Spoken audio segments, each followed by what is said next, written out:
हरे कृष्णा। आज हम सभी श्रवण करेंगे ग्रंथराज श्रीमद् भागवतम के अंतर्गत स्कंद 6 अध्याय 3 और उसमें 31 नंबर श्लोक से आज हम प्रारंभ करने जा रहे हैं। ओम नमो भगवते वासुदेवाय। ओम नमो भगवते वासुदेवाय। ओम नमो भगवते वासुदेवाय। भगवान की इस वांग्मय मूर्ति, भगवान के वांग्मय विग्रह श्रीमद् भागवतम श्रवण कर रहे हैं। इसके अंतर्गत बहुत ही सुंदर प्रसंग हम श्रवण कर रहे हैं। स्वयं धर्मराज जो धर्म अधर्म का हिसाब रखते हैं, प्रत्येक जीव के शुभ और अशुभ कर्मों का जो खाता रखते हैं, जो उसका हिसाब किताब करते हैं, ऐसे यमराज जी अपने सेवक जनों से, अपने निजी जनों से, अपने जो बोल सकते हैं सरल भाषा में टीम मेंबर्स से, उनसे भगवान के नाम की महिमा और किसको धर्म का सिद्धांत कहते हैं, ये सब वार्तालाप कर रहे हैं। अजामिल के कारण से, अजामिल का जो प्रसंग आया उसकी वजह से हम इसको ही श्रवण कर रहे हैं। हमने सुना कि यमराज जी साक्षात कहते हैं कि मैं और अन्य देवता, शिव जी, ब्रह्मा जी, इंद्र, चंद्र, इन सबके परम नियंता भगवान पूर्ण पुरुषोत्तम भगवान स्वयं है। भगवान हम सभी को ऐसे कंट्रोल करते हैं जैसे कोई किसी बैलगाड़ी वाला, कोई अगर अपने बैलों को जैसे नाक में नकेल और रस्सी डाल के जैसे कंट्रोल करता है, ऐसे इसी प्रकार से हम भी भगवान से ऐसे कंट्रोल्ड हैं। पर यहाँ पर ऐसा नहीं है कि वो सब भगवान से विरुद्ध जाना चाह रहे, भगवान जबरदस्ती जोर लगा रहे, ये वाला भाव नहीं है। यही भाव है कि परम नियंता भगवान है। अहम सर्वस्य प्रभवो मत्तः सर्वम प्रवर्तते, मैं ही सबका प्रभु हूँ। भगवान भगवत गीता में स्पष्ट कहते हैं, तस्मात् संकीर्तनम विष्णोर जगन मंगलम अनहसाम महतामपि कौरव्या विद्धये कांतिक निष्कृतम। श्रील सुखदेव गोस्वामी जी ने कहा, सुखदेव गोस्वामी जी कह रहे हैं, हे राजन, भगवान नाम का कीर्तन बड़े से बड़े पापों के फलों को भी उन्मूलित करने में सक्षम है। इसलिए संकीर्तन आंदोलन जो पूरे विश्व में आप अभी देख पा रहे हैं, जिन्होंने इस पर कमेंट्री की है श्रील ऐसी भक्ति वेदांत स्वामी प्रभुपाद, और जिन्होंने पूरे विश्व में अपने गुरुदेव की आज्ञा कि भगवान का सर्वत्र नाम प्रचार होना चाहिए, इसके लिए बहुत ही अथक प्रयास किया, जो भूतो न भविष्यत, इतना कर पाना संभव नहीं होगा किसी के लिए भी। वो इस पे कमेंट्री देते हैं तो अपने उन वर्डिंग को भी यूज करते हैं। संकीर्तन आंदोलन का कीर्तन संपूर्ण ब्रह्मांड में सबसे शुभ कार्य है। कृपया इसे समझने का प्रयास करें जिससे अन्य लोग इसे गंभीरता पूर्वक ग्रहण कर सकें। परीक्षित महाराज को श्री सुखदेव गोस्वामी जी कहते हैं, स्पष्ट यहाँ पर जो प्रसंग चल रहा है क्लियरली, पाप पुण्य, शुभ कर्म अशुभ कर्म, धर्म अधर्म, ये चल रहा है। तो सुखदेव गोस्वामी जो परम हंसों में से भी परम हंस, ऐसे श्रील सुखदेव गोस्वामी जो व्यास देव जी के सुत के रूप में जगत में अवतीर्ण हुए और व्यास देव जी के शिष्य के रूप में उनकी परंपरा को जिन्होंने आगे बढ़ाया, उनसे श्रीमद् भागवतम का जो ये सार है, इसको समझ के जीवन में अप्लाई करके अन्यों तक पहुंचाया। क्योंकि बिना अप्लाई किए जिस चीज का प्रचार करेंगे इफेक्टेड नहीं होगी। श्रीमन महाप्रभु भी कहते हैं, स्पष्टतया कहते हैं, आपन आचार्य जीवेर सिखाए, आपन ना आचार्य न जान सिखान। पहले आचरण करें फिर सिखाने जाएं तो इफेक्ट होगा। आपन ना आचार्य न जान सिखान, अगर आचरण में नहीं है जो चीज, उसको सिखाने न जाए, फायदा नहीं होगा। श्रील सुखदेव गोस्वामी अपने जीवन में इसको उतारते हैं, उसका जो फाइनेस्ट, सबसे फाइनल जो रिजल्ट है, उस एसेंस को, प्रेमा भक्ति को उपलब्ध करते हैं। फिर जगत जीवों को मंगल के लिए परीक्षित महाराज के माध्यम से हमारे लिए बहुत सरल करके इसको देते हैं। ऐसे श्रील सुखदेव गोस्वामी जी कहते हैं, भगवान नाम का कीर्तन बड़े से बड़े पापों के फलों को भी उन्मूलित करने में सक्षम है।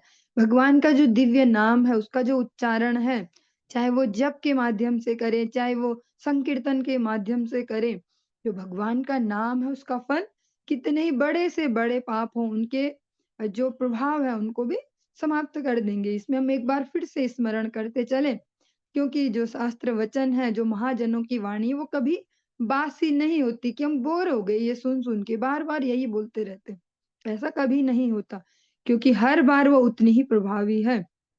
श्रीमन बल्लभाचार्य जी का हम फिर से वो चौराग्र गण्यम का सुंदर सा श्लोक सुनते चलते हैं।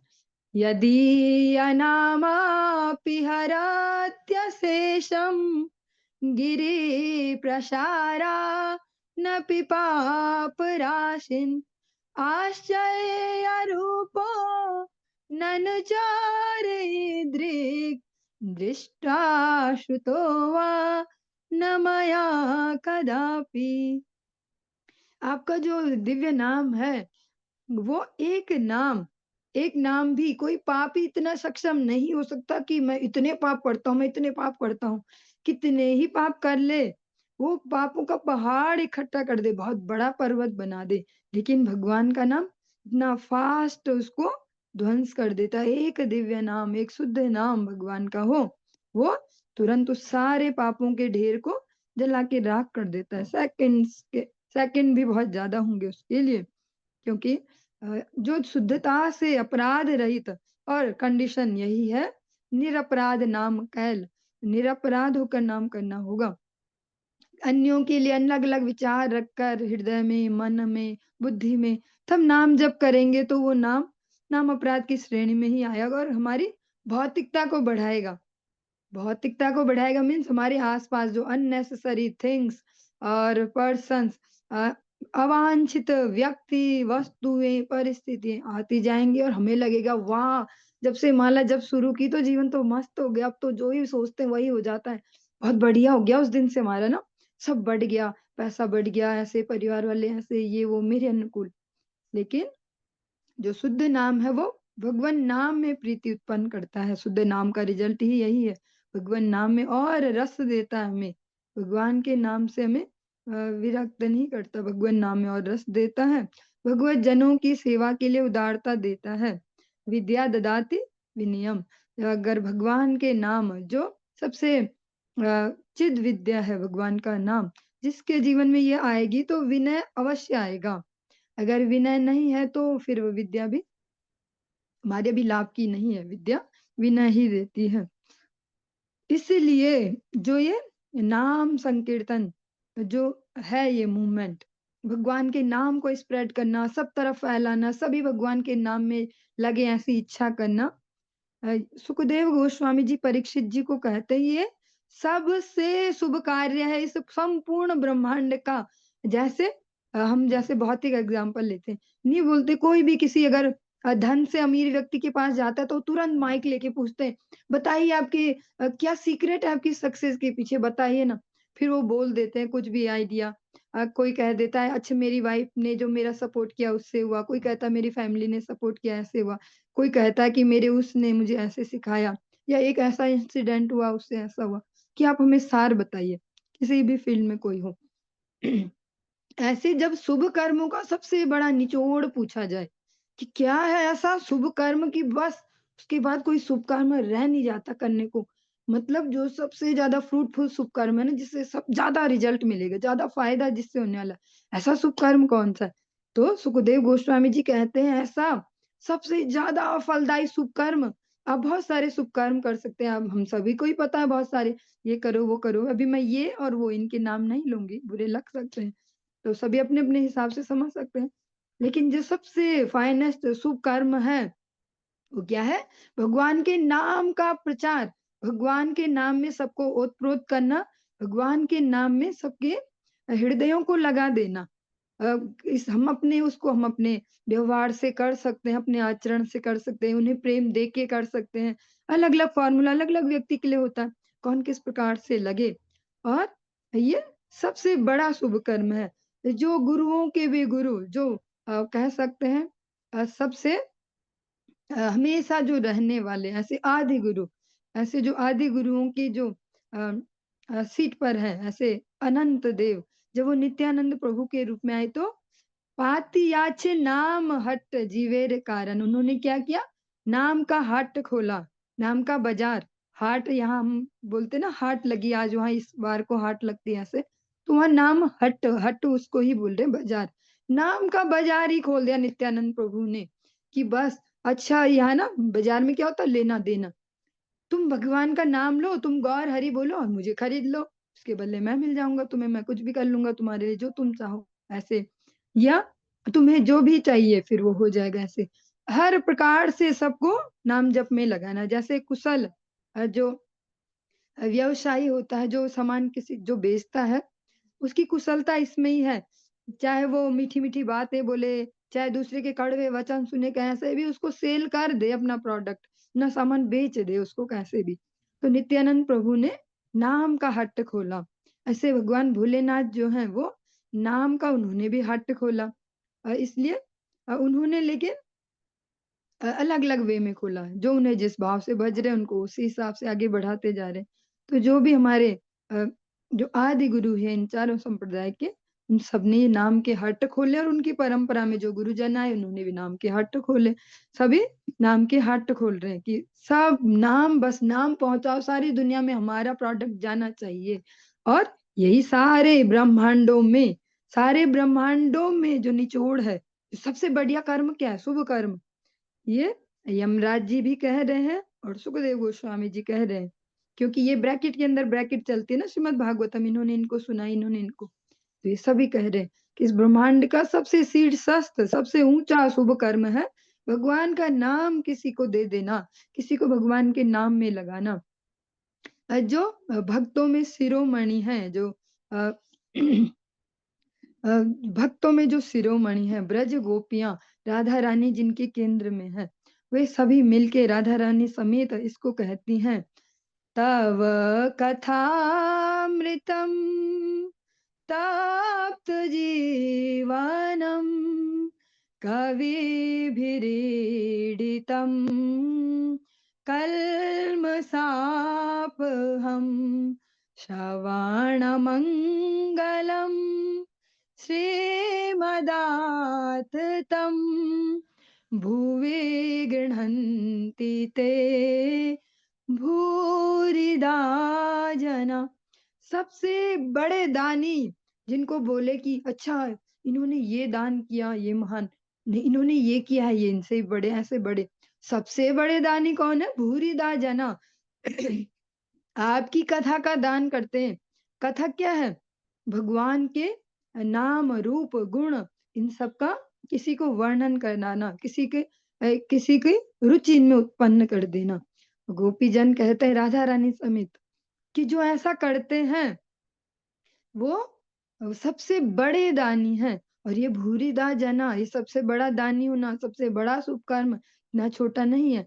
श्रीमन महाप्रभु जब इस शब्द को ही सुनते हैं भूरिदा जना, हम तो नॉर्मली कह भी रहे, सुन भी रहे, तो कुछ नहीं हो रहा, हजारों बार बोल दिया ये भूरिदा जना। लेकिन श्री राधा कृष्ण मिलित तनु गौर हरि जब इस शब्द को सुनते हैं भूरिदा जना, तो अपने महाभाव, अधिरूढ़ महाभाव में चले जाते हैं, उन्हें सामान्य चेतना नहीं रह जाती। भगवान भी अचेतन हो जाते हैं इस शब्द को सुनने से। सुखदेव गोस्वामी कहते हैं इसे समझने का प्रयास करें, क्योंकि अगर हमने जो सॉफ्टवेयर है उस पर वर्क कर लिया तो हार्डवेयर इजी हो जाएगा। हम हार्डवेयर के पीछे लगे रहे जीवन भर तो मुश्किल है। सॉफ्टवेयर पकड़ लिया, मेन प्रॉब्लम पकड़ ली, तो उसको ठीक कर देंगे तो बाकी हो जानी है। तो जो मेन सॉफ्टवेयर है वो क्या है? भगवान का नाम प्रभावी है। भगवान के नाम को, उसकी क्वालिटी को, अपने जो हम नाम जप करते हैं, नाम कीर्तन करते हैं या किसी को सुनाते हैं, उसकी क्वालिटी में इम्प्रूवमेंट लाएं, उसको थोड़ा और बढ़ाते जाएं, और जो अन्यों के प्रति दयालुता का भाव रखे। और दया भी, सबसे बड़ी दया यही है जगत में, जीवे दया कृष्ण नाम। जीव पर सबसे बड़ी दया यही है कि उसको कृष्ण नाम दे दो, यही सबसे बड़ी दया है। और कहते हैं जिससे अन्य लोग इसे गंभीरता पूर्वक ग्रहण कर सकें। आप इसलिए समझो, क्योंकि जो समाज में किसी भी डिपार्टमेंट में कहें, किसी भी वर्ण आश्रम, ये जो जो भी व्यवस्थाएं, अलग अलग व्यवस्थाएं हैं, उनमें जो हेड होते हैं ना, जो श्रेष्ठ जन है, अगर वो इसको समझ जाए कि भगवान के नाम की ये महिमा, तो बाकियों के लिए समझना इजी हो जाएगा। इसी बात को ध्यान में रखते हुए जगत गुरु श्रील भक्ति सिद्धांत सरस्वती गोस्वामी ठाकुर प्रभुपाद, इन्होंने ये प्रारंभ किया, यही पहले खुद से इसको अपने जीवन में उतारा। ऐसा नहीं, इस भाव से भी नहीं कह रहे कि हम जैसे मनुष्य थे प्रैक्टिस की और तब पर उन्होंने ऐसे आचरण करके दिखाया, वो उच्च आचरण अपने जीवन में लाए और दया की। समाज के जो उच्च वर्ग जिसको कहते हैं ना कि हर फील्ड में बड़े-बड़े, उन तक अप्रोच की और अपने चरित्र के दम पे, अपनी ईमानदारी के दम पे, अपनी भक्ति में जो ईमानदारी है, उसके दम पे उन बड़े-बड़े लोगों को भगवत भक्ति में लाए। उन्होंने ये प्रारंभ किया। वरना पहले जो भजन करते थे वो एकांत में अपने आप अपना किया और हो गया।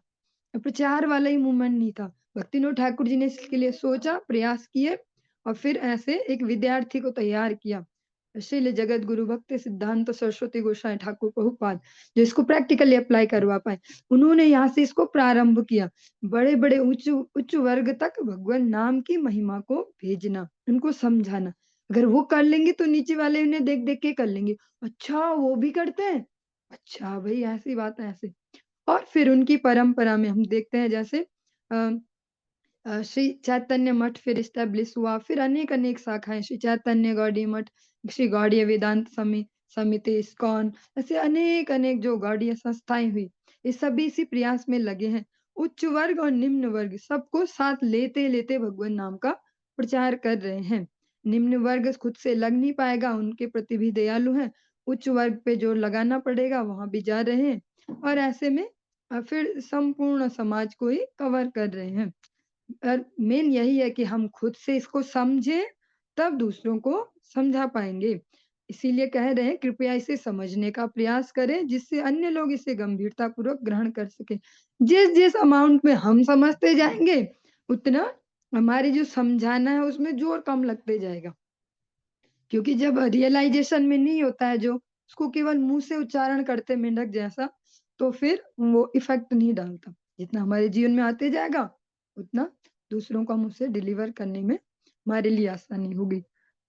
शृण्वतां गृणतां वीर्याण्युद्दामानि हरेर्मुहुः यथा सुजातया भक्त्या शुद्धयेन्नात्मा व्रतादिभिः।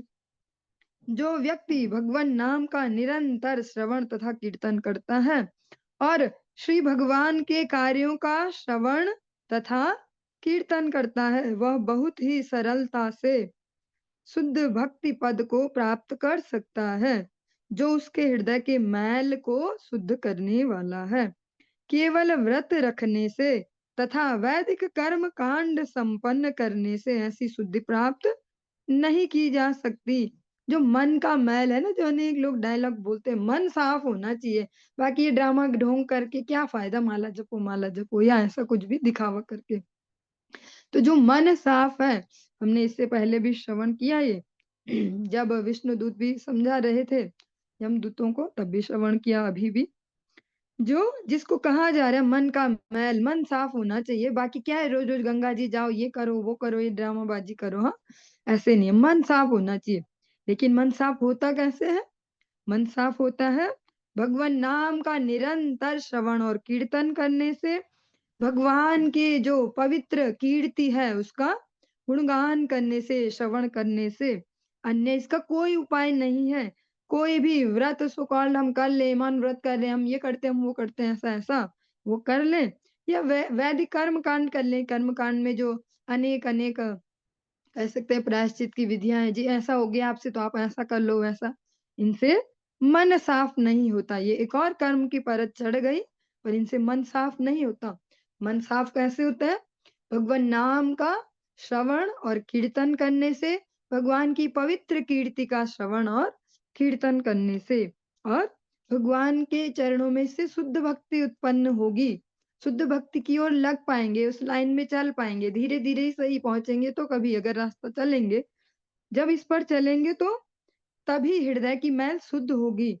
हम सभी अपने-अपने जीवनों में, अपने-अपने आचरणों में झाँक कर भी देख सकते हैं कि देखो, हाँ, चेंजेस तो आ रहे हैं हमारे विचारों में। पहले इस सीन में ना मैं ऐसे डिसीज़न लेता या लेती, अब मैं ऐसे सोचता हूँ, ऐसे सोचती हूँ, हाँ। भगवान का जो नाम है प्रैक्टिकली हमारे जो थिंकिंग प्रोसेस है उसको शुद्ध करता है। भौतिक रूप से भी हमारे जीवन को पवित्र करते जाता है। इस माध्यम से हम जब भक्ति की प्रैक्टिस कर रहे हैं, तो हम अपने आचरण को भौतिक रूप से भी शुद्ध करते जाते हैं। नहीं, स्नान तो रोज करना ही है, हमें साफ-सुथरा रहना, हमें शुद्ध धुले हुए वस्त्र पहनने, हमें ठीक से बात करनी है, हमें ऐसा नहीं बोलना, हमें ऐसा भौतिक भी हम शुद्धता को प्राप्त करते जाते हैं और मन का मैल भी गायब होते जाता है। धीरे-धीरे हमारी थिंकिंग प्रोसेस स्वच्छ होते जाती है, निर्मल होते जाती है। फिर जब निर्मल हो जाएगा इस प्रकार से मन भी, तन भी, तो भगवान कहीं दूर तो है ही नहीं। अखिल देहि नाम अंतरात्म दृक्, हृदय में यहीं पे बिल्कुल पास में है। बाकी सब भी हमसे थोड़ा दूर ही रहते हैं। जिसको हम कितना भी प्रेम कर ले, कितना पास रख पाएँगे? अपने शरीर के ही पास रख पाएँगे ना, शरीर के अंदर भी नहीं घुसा पाएँगे। पर भगवान तो उससे भी क्लोज़ है हमसे, अंदर ही है। और वो फिर जो परमात्मा रूप में है भगवान, वो अपने दिव्य स्वरूप को दर्शन भी देते हैं। जिन भक्तों के हृदय निर्मल होते हैं, भगवान उनके लिए जिस रूप में वो देखना चाहते हैं वैसे प्रकट भी हो जाते हैं। कृष्णांग्रि पद्म मधुलिन च पुनर्विसृष्ट माया गुणेषु रमते वृजिनावहेषु अन्यस्तु कामहत आत्मरजः प्रमाष्टुर्मीहेत कर्म यत् एव रजः पुनः स्यात्। जो भक्तगण भगवान श्री कृष्ण के चरण कमलों के मधु को सदैव चाटते रहते हैं, वे उन भौतिक कर्मों की तनिक भी चिंता नहीं करते, जो भौतिक प्रकृति के तीनों गुणों के अधीन संपन्न किए जाते हैं और जो केवल दुखदाई होते हैं। वास्तव में भौतिक कर्मों में वापस आने के लिए भक्तगण कभी भी भगवान श्री कृष्ण के चरण कमलों को नहीं छोड़ते, किंतु अन्य लोग जो श्री भगवान के चरण कमलों की सेवा की उपेक्षा करने तथा कामेच्छाओं से विमोहित होने के कारण वैदिक कर्म कांडों में लिप्त रहते हैं, वे कभी कभी प्रायश्चित के कर्म करते हैं, फिर भी अपूर्ण रूप से शुद्ध होने से वे बारंबार पाप कर्मों में लौट आते हैं। बहुत ही ध्यान देने योग्य बात ये है, अभी यहाँ पर नराधमों वाली कैटेगरी की तो बात ही नहीं हो रही है। जैसे बोलते हैं ना कुछ लोगों के बारे में तो सोचना ही क्या है, इनको तो छोड़ ही दो, बात ही क्या करें। अभी बात उनकी हो रही है जो थोड़ा इनसे ऊपर है, जो समझते हैं पाप क्या प्रायश्चित कर लेते हैं। पूछो-पूछो पंडित जी, हमसे ना ये हो गया तो क्या हो सकता है इसका? ऐसे टाइप की अभी बात हो रही है। अभी उनकी बात ही नहीं हो रही जिन्हें विवेक ही नहीं है कि पाप भी कुछ होता है, इसका कुछ फल होगा। हुँ? जो भक्तगण भगवान श्री कृष्ण के चरण कमलों के मधु को सदैव चाटते रहते हैं, वे उन भौतिक कर्मों की तनिक भी चिंता नहीं करते। जो जैसे इस जगत में हम एक गंदा सा एग्जाम्पल देते हैं ना चाटुकारों के लिए, हाँ ये तो तलवे चाटते हैं उसके उस नेता के ऐसे ऐसे। तो हाँ तलवे चाटने ही चाहिए जीवन में, पर किसके? भगवान के। भगवान के जो तल्व हैं, जो चरण कमल हैं, जो लाल लाल अरुण वर्ण के जो अ, पाँव का जो निचला हिस्सा है उसमें मधु है, उस मधु के लिए शुद्ध भक्त हमेशा लालायित रहते हैं। और जो उस मधु के सेवन में अपनी मन को लगाते हैं, वे फिर इस जगत में जो बहुत बड़े-बड़े काम चल रहे हैं, जिनसे फाइनली बड़े-बड़े दुःख मिलते हैं, ऐसे कामों के लिए ज़्यादा बेचैन नहीं रहते। हो हम पीछे छूट गए, दुनिया इतनी आगे भाग गई, चलो कोई बात नहीं, हम पीछे ही ठीक है। हाँ? वास्तव में भौतिक कर्मों में वापस आने के लिए भक्तगण कभी भी भगवान श्री कृष्ण के चरण कमलों को नहीं छोड़ते। भगवान की सेवा छोड़ के भौतिक उन्नति के चक्कर में भगवान की सेवा नहीं छोड़ते कि अरे क्या करें ना, हमारी मजबूरी, हम ये कर रहे हैं तो फिर ऐसा नहीं कर पा रहे हैं। तो जो वास्तव में भगवत चरणों के मधु के सेवन का जिन्हें आस्वादन मिल गया, स्वाद लग गया, फिर वो बोलते थोड़ा सा सरवाइव ऐसे ही कर लेंगे, पर नहीं भैया, ठाकुर जी की सेवा से नहीं भाग सकते, क्योंकि फाइनली तो सारे रिजल्ट भगवान ही देने वाले हैं घुमा फिरा के। हाँ, तो भगवान की कोई सेवा छोड़ के हम कोई भौतिक लाभ के लिए अगर भाग रहे हैं, तो रहने दो, फिर हम कम में ही कर लेंगे अपना गुजारा। हाँ, भगवान की सेवा से दूर जाके जो भर-भर के भौतिकता मिलेगी, वो भर-भर के हमारे मन को कलुषित करते जाएगी और भर-भर के भगवान से हम दूर होते जाएँगे। अपने इंद्रियों को थोड़ा संकुचित करें, जीवन की आवश्यकताएँ जो हैं उनको डिफाइन करें कि क्या परम आवश्यक है हमारे लिए, और भगवत सेवा उनमें सबसे ऊपर है। सबसे बड़ी प्रायोरिटी भगवत सेवा है, भगवत नाम जप। क्योंकि जो भी हमारे जीवन में है, कुछ भी है, भौतिक भी है, आध्यात्मिक जो भी, हमारे माइंडसेट की वजह से है। जब हमारी चेतना ही ठीक नहीं होगी तो हम लाभ किसी का भी नहीं ले पाएँगे, भौतिकता का भी नहीं। जैसे कहते हैं ना बहुत अमीर व्यक्ति इसने इतना-इतना कमाया, लास्ट मोमेंट पे दिमाग ही खराब हो गया, यूज़ ही नहीं कर पाया उसको जो यूज़ किया। तो भगवत चरणों में लगना सबसे बड़ा बेनिफिट है इस मनुष्य जीवन का। फिर उस बड़े फ़ायदे को अगर हम ईमानदारी से समझ पाएँ कि सबसे बड़ा फ़ायदा तो हो रहा ना मेरा, तो बाकी को धीरे-धीरे मैनेज कर लेंगे। जो प्रायोरिटी भगवत चरणों को बनाते हैं उनके लिए कभी कुछ कम नहीं होने वाला। भगवान स्पष्ट ही कह रहे हैं योगक्षेमं वहाम्यहम्। इस योगक्षेमं वहाम्यहम् को समझते-समझते जितना समझते जाएँगे, उतना जीवन सरल होते जाएगा।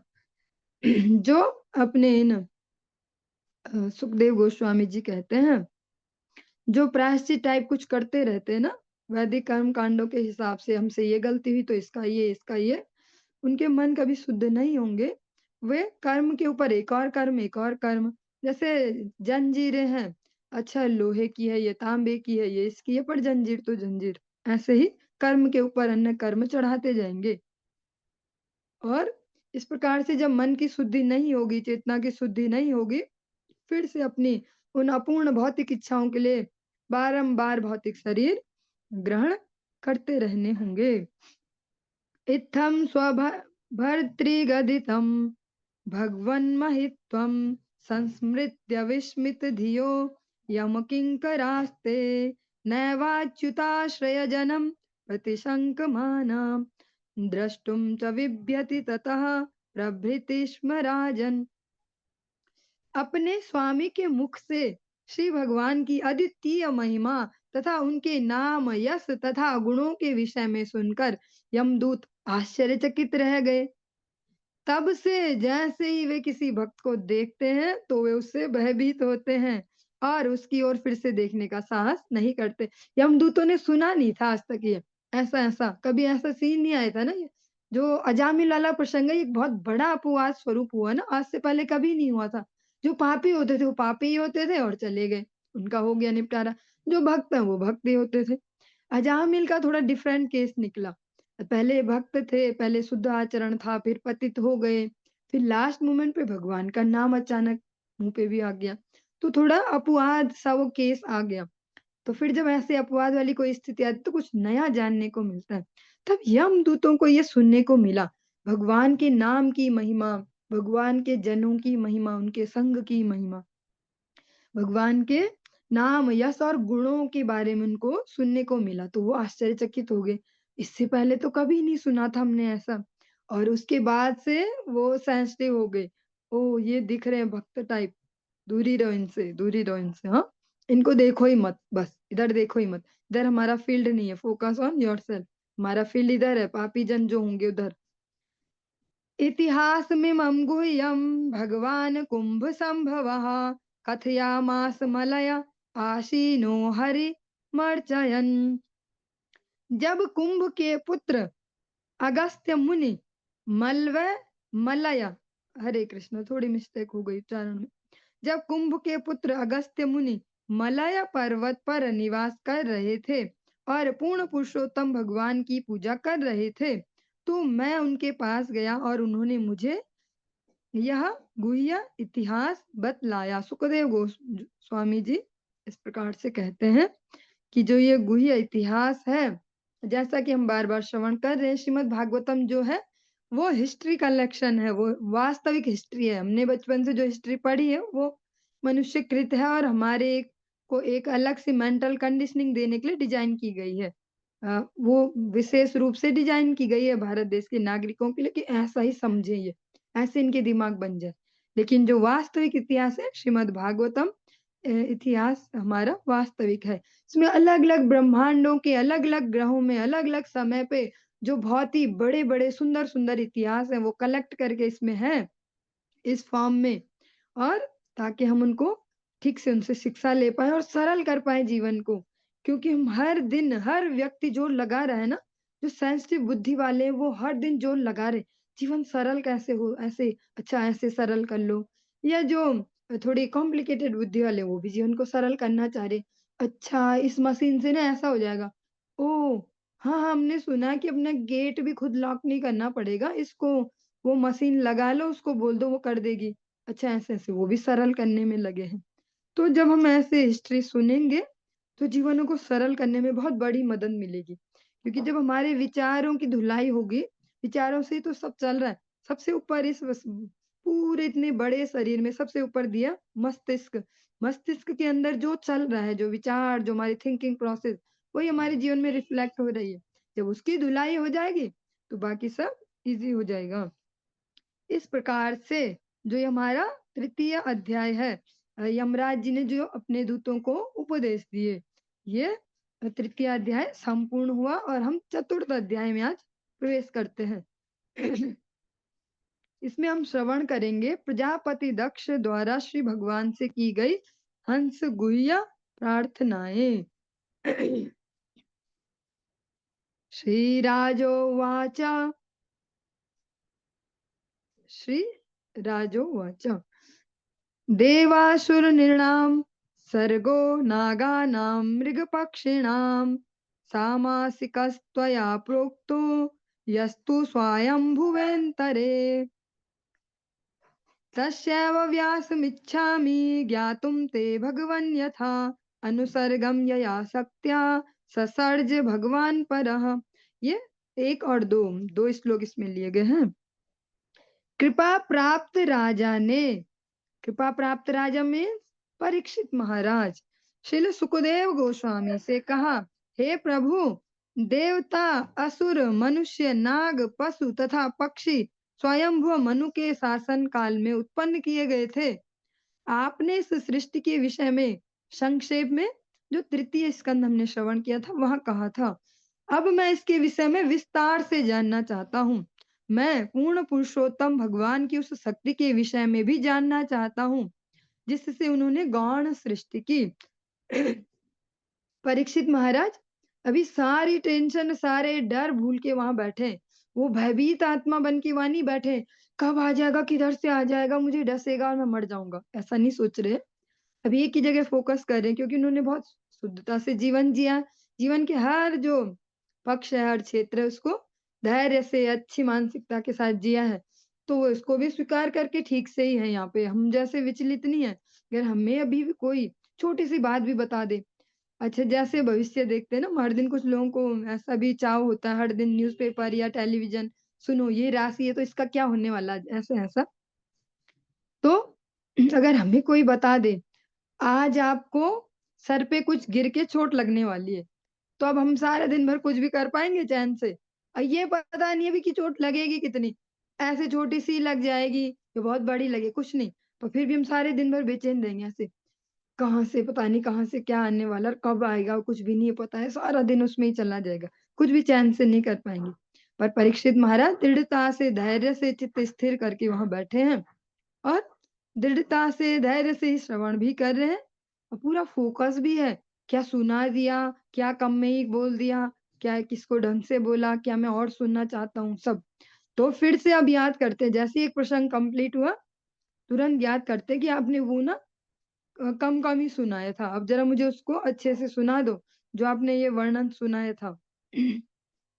सूत उवाच इति सम्प्रश्नमाकर्ण्य राजर्षेर्वादरायणी प्रतिनन्द्य महायोगी जगाद मुनि सत्तमाः। श्रील सूत गोस्वामी ने कहा, हे महामुनियों, जो हम फिर से याद करते चले, सूत गोस्वामी जी श्रवण करवा रहे हैं किनको, जो 88,000 ऋषि मुनि एकत्रित हुए नैमिषारण्य में, वो उन सबको श्रवण करवा रहे हैं और सुखदेव गोस्वामी जी श्रवण करवा रहे हैं परीक्षित महाराज को। इसी क्रम में हम इसे सुन रहे हैं। हे महामुनियों, जब महान योगी श्रील सुखदेव गोस्वामी ने राजा परीक्षित की जिज्ञासा सुनी तो उन्होंने उनकी प्रशंसा की और इस प्रकार उत्तर दिया, जो उन्होंने जिज्ञासा की उसकी प्रशंसा की। बहुत बढ़िया क्वेश्चन किया। और फिर उत्तर देते हैं। श्री सुक उवाच यदा प्रचेत सह पुत्रा 10 प्राचीन बर्हिषः अन्तः समुद्रा दुन्मग्ना ददृशुर्गाम द्रुमैर्वृताम। श्री सुखदेव गोस्वामी ने कहा, जब प्राचीन बरही के 10 पुत्र उस जल से बाहर निकले जिसमें वे तपस्या कर रहे थे, तो उन्होंने देखा कि संसार की समूची सतह वृक्षों से ढक गई है। आप सभी को अगर स्मरण आ रहा हो, हमने एक प्रसंग ऐसा भी सुना था। राजा प्राचीन बरही जिनको उपदेश किया, फिर नारद जी ने उनको ठीक से समझाए। और फिर याद अगर आ रहा हो, प्राचीन बरही को कौन सा सुनाया था आख्यान? सब इसको याद रखेंगे और कक्षा के लास्ट में मैं सबसे पूछूंगी, सब दिमाग पे जोर डालेंगे। अब चलिए रहने दीजिए, अभी यही ध्यान लगाइए वरना ये सब मिस हो जाएगा। प्राचीन बरही जो है उनको नारद जी ने उपदेश किया और उनको सुनाया था पुरंजनोपाख्यान। और जो उनके 10 पुत्र हैं, अगर आप सभी को याद हो, इन 10 पुत्रों को मिले थे भगवान भोलेनाथ। उन्होंने स्वयं से इनको उपदेश किए थे, भगवान के नाम रूप गुण लीला धाम इस सब के विषय में श्रवण कराया था। जब उनकी तपस्या संपूर्ण हुई, वे बाहर निकले, तो उन्होंने देखा सारे संसार में सब जगह पेड़ ही पेड़ है बस। द्रुमेभ्यः क्रुध्यमानास्ते तपोदीपितमन्यवः मुखतो वायुमग्निं च ससृजुस्तद्दिग्धक्षया। जल में दीर्घ काल तक तपस्या करने के कारण प्रचेतागण वृक्षों पर अत्यधिक क्रुद्ध थे। उन्हें जलाकर भस्म करने की इच्छा से उन्होंने अपने मुखों से वायु तथा अग्नि उत्पन्न की। जब उन्होंने देखा कि सब जगह पेड़ ही पेड़, कहीं धरती है नहीं, कहाँ जीवन होगा, तो सब क्रुद्ध हो गए और सोचा कि अब इन पेड़ों को जला के राख करें। तो अपने मुख से हवा भी और आग भी उन्होंने बाहर निकाली। ताभ्याम निर्दह्यमानास्तानुपुलभ्य कुरुद्वः राजोवाच महान सोमु मन्युम प्रशमयन्निव। हे राजा परीक्षित, जब वृक्षों के राजा तथा चंद्रमा के अधिष्ठाता देव सोम ने, जिनको हम सरल भाषा में चंद्रदेव कहते हैं, ऐसे सोम ने अग्नि तथा वायु को समस्त वृक्षों को जलाकर राख करते देखा, तो उसे अपार दया आई, क्योंकि वह समस्त वनस्पतियों तथा वृक्षों का पालन करता है। सारी वनस्पतियां और वृक्षों के पालन करता है सोम।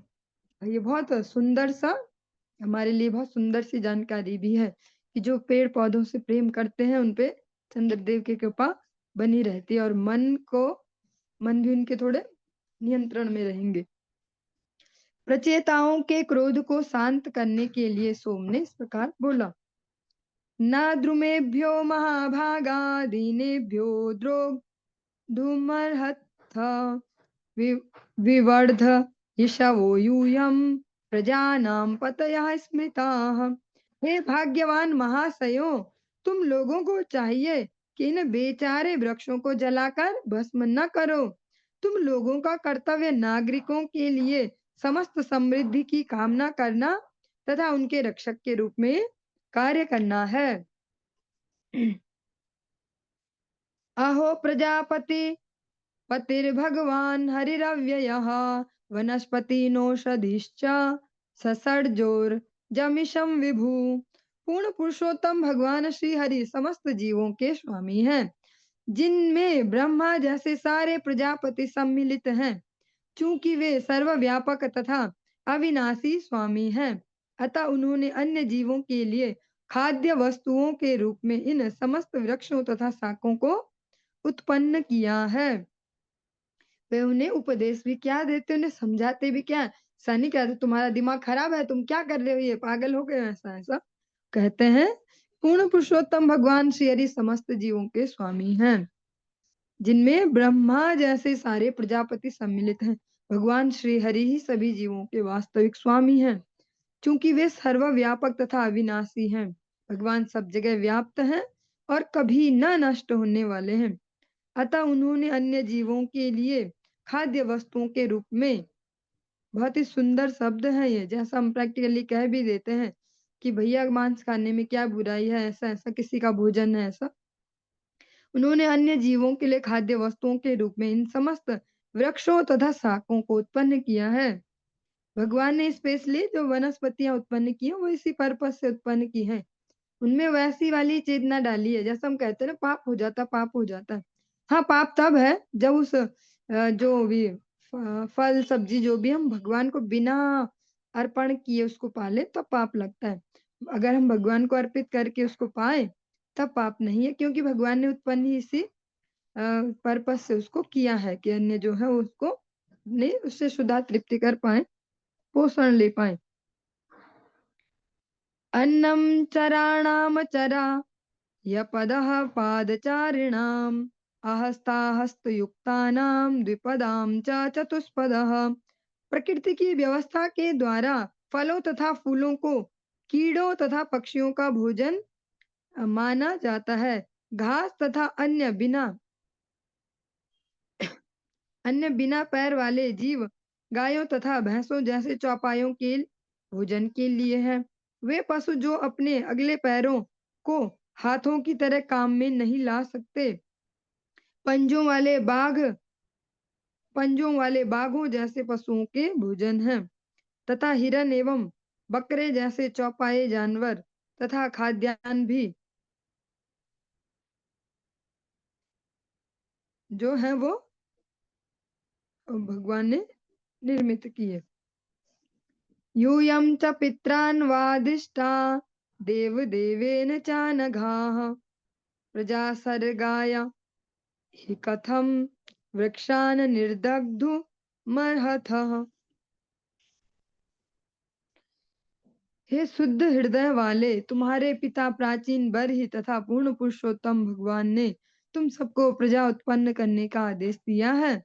अतः तुम लोग इन वृक्षों तथा औषधियों को किस प्रकार जलाकर भस्म कर सकते हो, जिनकी आवश्यकता तुम्हारी प्रजा तथा तुम्हारे वंशजों के पालन के लिए पड़ेगी।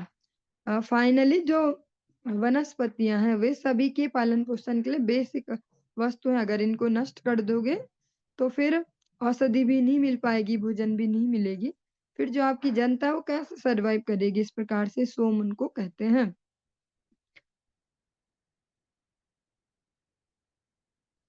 आतिष्ठत् सतां मार्गं कोपं यच्छत दीपितं पित्रा पितामहेनापि जुष्टं वः प्र प्रपितामह।